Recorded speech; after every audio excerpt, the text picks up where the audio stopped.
అందరూ బాగుండాలి, అందులో మనం ఉండాలి. Welcome to my channel Sri channel తరపున అందరికీ నమస్కారం అండి. అందరూ ఎలా ఉన్నారు? చాలా బాగున్నారు అనుకుంటున్నాను.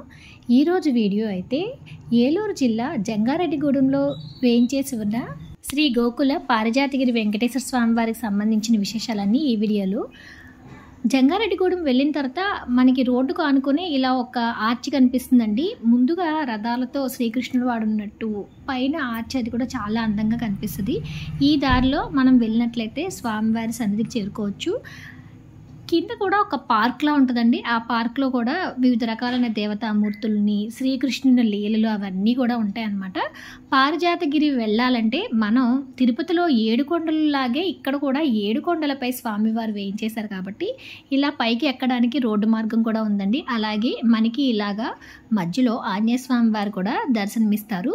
పారిజాతగిరికి వెళ్ళడానికి మెట్ల మార్గము అలాగే మనకి రోడ్డు కూడా వేస్తుంటుందండి. వెహికల్స్ అయితే డైరెక్ట్గా వెళ్ళిపోతాయి.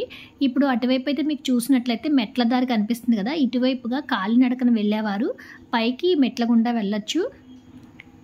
ఈ మెట్ల దారిలో మధ్యలో ఉపాలయాలు కూడా ఉంటాయండి.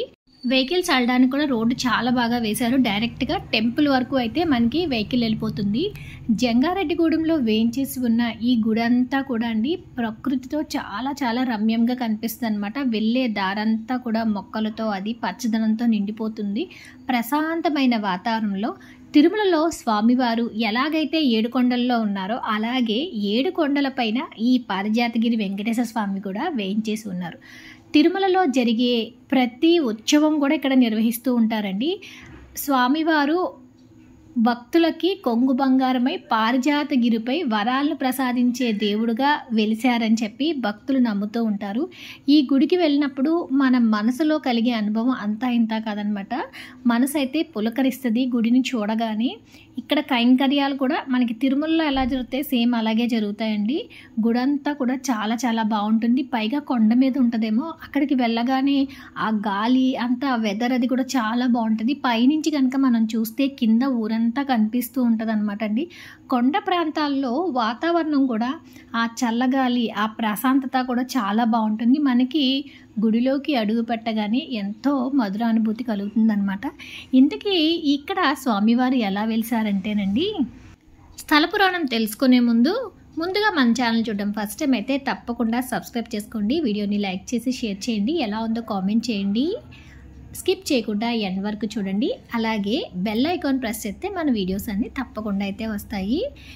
ఇక్కడ పూర్వకాలం కొండ ప్రాంతంలో అంటే జంగారెడ్డిగూడెం దగ్గరలో ఒక సాధువు తపస్సు చేసుకుంటూ ఉంటారంటండి. ఒకరోజు సాధువుకి వెంకటేశ్వర స్వామి వారి కల్లో ఉండి ఊరికి ఉత్తరం వైపుగా ఉన్న 7 కొండల్లో నేను వేయించేసి ఉన్నానని, నా పాదముద్రలు అక్కడ దర్శనమిస్తాయని చెప్పి కలలో కనిపించి చెప్తే ఆ సాధువు వెళ్ళి కొండ ప్రాంతం అంతా కూడా వెతకగా ఒక శిలా పలకం పైన స్వామివారి పాదముద్రలు అయితే దర్శనమిచ్చాయంటండి. ఆ పాదముద్రలపై స్వామివారి విగ్రహాన్ని ప్రతిష్ఠించి అప్పటి నుంచి పూజలు చేయడం మొదలుపెట్టారట.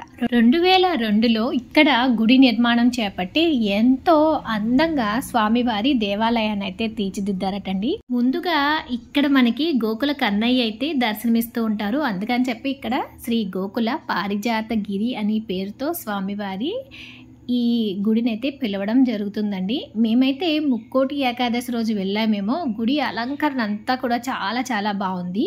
అలాగే ఇక్కడ కనుక మనం దర్శనానికి వచ్చినప్పుడు ఉదయం 5 గంటల నుంచి మధ్యాహ్నం 12 గంటల వరకు ఆలయం తెరిచి ఉంటుందండి. అలాగే సాయంత్రం 4 గంటల నుంచి 8 గంటల వరకు స్వామివారి దర్శనం ఉంటుంది. మధ్యాహ్న సమయంలో కనుక వెళ్తే మనకి గుడి మూసేసి ఉంటుందన్నమాట అండి. ఇక్కడైతే స్వామివారు అమ్మవార్లు ఇద్దరితో అంటే పద్మావతితో అలివేలు మంగమ్మతో మనకైతే దర్శనమిస్తారు. గుడి నిర్మాణం అయితే చూస్తే కనుక చాలా బాగుందండి. పైన సీలింగ్ మీద కూడా మనకి దేవతామూర్తుల విగ్రహాలు, అలాగే వటపత్ర సాయి నోట్లో అలాగా వేలు పెట్టుకున్న శ్రీకృష్ణుడు చూసారా ఎంత ముద్దుగా ఉన్నాడో. శ్రీకృష్ణుడు అయితే మనకి ఆ పైన సీలింగ్ మీద దర్శనమిస్తూ ఉంటారండి. పైన అంతా గుడి అంతా కూడా చాలా అందంగా అయితే కట్టారండి.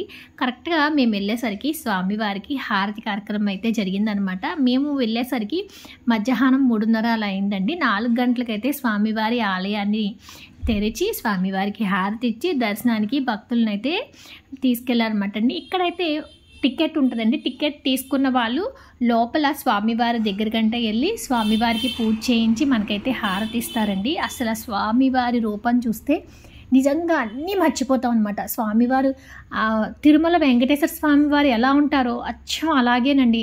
ఆ స్వామివారి దివ్యమంగళ స్వరూపం అయితే మనం ఇంకా పూజ చేసినంతసేపు అలా స్వామివారిని చూస్తూ ఉంటే అసలు ఎంత అందంగా ఉన్నారో స్వామి, ఎంత బాగున్నారో అనిపిస్తుంది. తులసి మాలలు, పూలమాలతో.